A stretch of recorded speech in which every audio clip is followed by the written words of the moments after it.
이번에는 문항 6번 고대의 사상과 관련된 내용 선생님하고 문제 확인하고 관련된 주제 한번 같이 보도록 하겠습니다. 지금 여기는 문항이 제시가 되지 않았지만 5월 모의고사 6번 문항 같이 보도록 하겠습니다. 가에 들어갈 문화유산으로 가장 적절한 것은? 이라고 질문을 하고 있네요. 주제는 삼국시대의 사상이라고 되어 있습니다.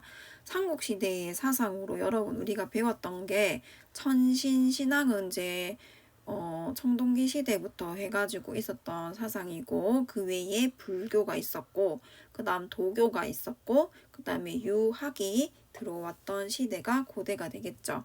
그 중에서 이제 이 문제에서 물어보고 있는 관련 내용을 한번 보도록 하겠습니다.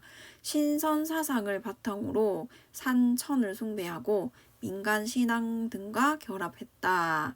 여기 신선 사상 나오면 바로 답이 나오네요. 뭡니까? 바로 도교가 되겠죠. 도교.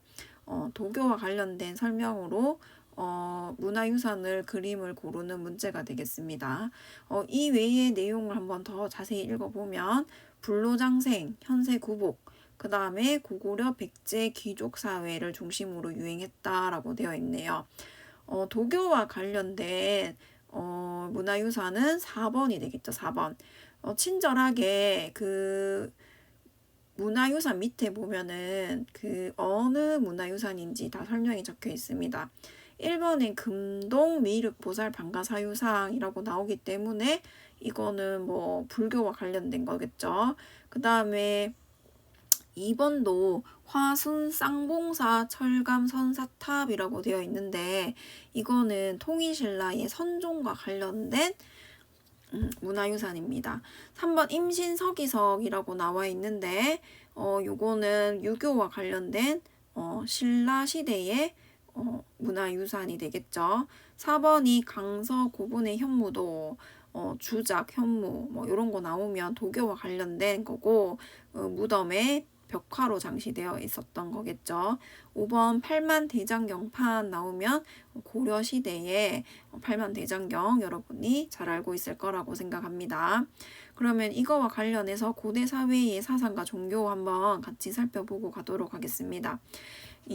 여기 보면은 천신신앙이라고 먼저 나오고 있습니다. 청동기 시대 국가가 성장하는 과정에서 이 지배 집단들이 천신신앙으로 권력을 강화했다라고 했습니다. 이 지배 집단은 하늘에서 내려온 하늘의 뜻을 대신하는 사람이다라고 피지배 계급들을 다스리는데 통치하는데 이용했는 사상이라고 했었죠. 여기 보면 예시가 있습니다. 부여 고구려 각국의 조금 크게 해서 볼게요. 각국의 건국 이야기, 건국설화 같은 거 보면은 하늘의 자손이다 뭐 이런 게 나온다고 했죠. 그 다음에 하늘의 제사 지내는 거를 제천 행사라고 했잖아요.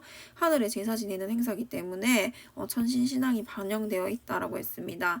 부여의 영고, 고구려의 동맹, 동의, 무청 같은 것들이 있고 삼국의 국왕들은 우리 왕실 자체가 천손이다, 하늘의 자손이다 이렇게 내세워서 왕권 강화와 왕실 안정을 추구하고 대외적으로 독자적인 천하관을 주장한다라고 했습니다. 이 대외적인 독자적인 천하관에 나와 있는 대표적인 게 광개토 대양릉비가 되겠죠. 여기 읽어보면 고구려의 독자적인 천하관 한번 보도록 하겠습니다. 장수왕이 건립한 광개토 대양릉비의 건국시조이자 천신의 자손인 추모왕의 혈통을 광개토 대왕이 이어받았다라고 기록이 되어 있고, 광개토 대왕을 토태성왕, 태왕이라고 표현하고 영랑이라는 독자적인 연호를 사용했는 걸 봐서 독자적인 천하관을 내세운 걸 볼 수 있다라는 거죠. 자료 플러스에 보면은 건국 이야기에 나타나는 천신신앙에 대해서 설명을 하고 있습니다. 삼국유사의 고조선의 건국신앙, 그 다음에 고구려의 건국신앙이 이렇게 두 개가 제시되어 있습니다. 환웅이 무리 3천을 이끌고 태백산 꼭대기에 있는 신단수 아래에 내려가 그곳을 신사라고 불렀다. 환웅과 이게 하늘에서 내려온 환웅과 웅녀가 결혼을 해서 당군한 겁니다. 그 다음에 주몽이 천재의 아들이며 하백의 외손자다라고 이렇게 표현하는 거.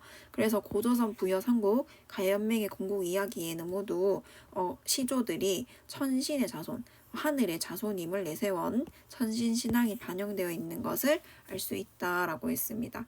그 다음에 이제 도교 말고 그다음 천신신앙 말고 불교 한번 보도록 하겠습니다. 제일 중요한 거는 이제 불교 신앙과 관련된 게 문제로 나올 가능성이 조금 있겠죠. 그래서 여기 보면은 4세기, 6세기에 삼국의 왕실에서 주도로 수용을 했다라는 거죠. 그 다음에 신라에서는 2차 돈이 순교를 계기로 불교가 공인되었고요.